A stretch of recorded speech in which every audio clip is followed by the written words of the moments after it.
ኣብ ከተማ ዳዊት ኣብ ቤተልሔም ጐይታ ተወልደ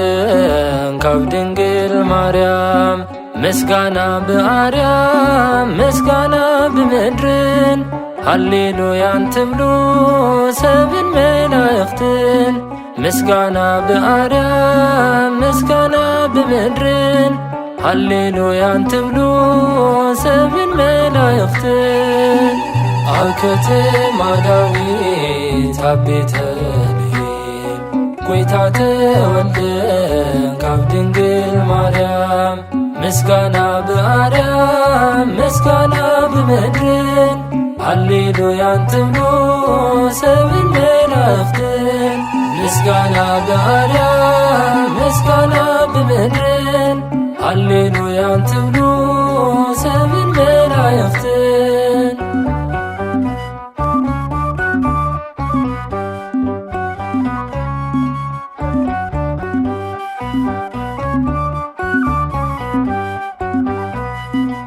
ኣይላፍ ጊዜ ኣይላፍ ኣሽሓት ብዙሓት ምስጋና ይኹኖ ዝብልሉ ብምልኣት እንጀራ ናይ ሕይወት እትፈቃር ጐይታ ተወሊዱ ሎሚ ኣብ ምድረ ኤፍራታ ኣብ ከተማ ዳዊት ኣብ ቤተልሔም ጐይታ ተወልደ ካብ ድንግል ማርያም ምስጋና ብኣርያም ምስጋና ብምድርን ሃሌሉያን ትብሉ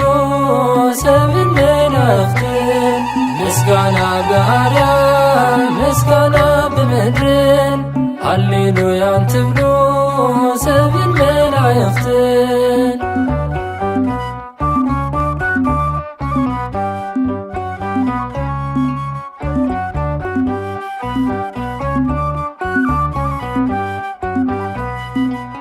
ዘላለም ሕያውዩን ካብ ኣውን ዝወፀ ንህዝቡ መድሓኒት ብስጋ ዝመፀ ነቲ ሰማይ ምድርን ዘይስከምዎ ኣብ ሕቑፊ ናይ ድንግል ከይዶም ረኸብዎ ኣብ ከተማ ዳዊት ኣብ ቤተልሔም ጐይታ ተወልደ ካብ ድንግል ማርያም ምስጋና ብኣርያም ምስጋና ብምድርን ሃሌሉያን ትብሉ ሰብን መላእኽትን ምስጋና ብኣርያም ምስጋና ብምድርን ሃሌሉያን ትብሉ ሰብን መላእኽትን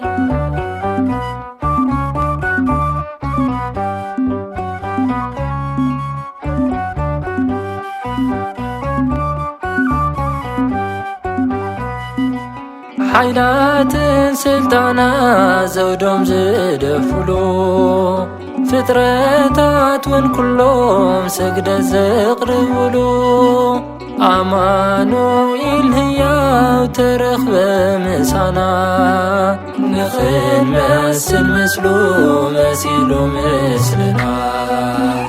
ኣብ ከተማ ዳዊት ኣብ ቤተልሔም ጐይታ ተወልደ ካብ ድንግል ማርያም ምስጋና ብኣርያም ምስጋና ብምድርን ሃሌሉያን ትብሉ ሰብን መላእኽትን ምስጋና ብኣርያም ምስጋና ብምድርን ሃሌሉያን ትብሉ ሰብን መላእኽትን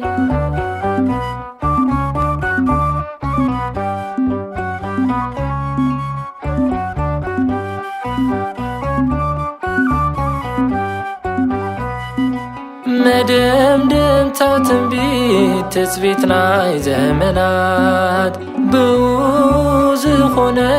ፍጻሜ ሕግታት ወሃቢ ህላዊ ኩሉ ዝከኣሎ ሰማያዊ ንጉስ አሜን እውን ንብሎ ኣብ ከተማ ዳዊት ኣብ ቤተልሔም ጐይታ ተወልደ ካብ ድንግል ማርያም ምስጋና በአርያም ምስጋና በምድርን ሃሌሉያን ተብሎ ሰብን መላእክትን ምስጋና በአርያም ምስጋና በምድርን ሃሌሉያን ተብሎ ሰብን መላእክትን ኣብ ከተማ ዳዊት ኣብ ቤተልሔም ጐይታ ተወልደ ካብ ድንግል ማርያም ምስጋና በአርያም ምስጋና በምድርን ሃሌሉያን ተብሎ ሰብን መላእክትን ምስጋና በአርያም ምስጋና በምድርን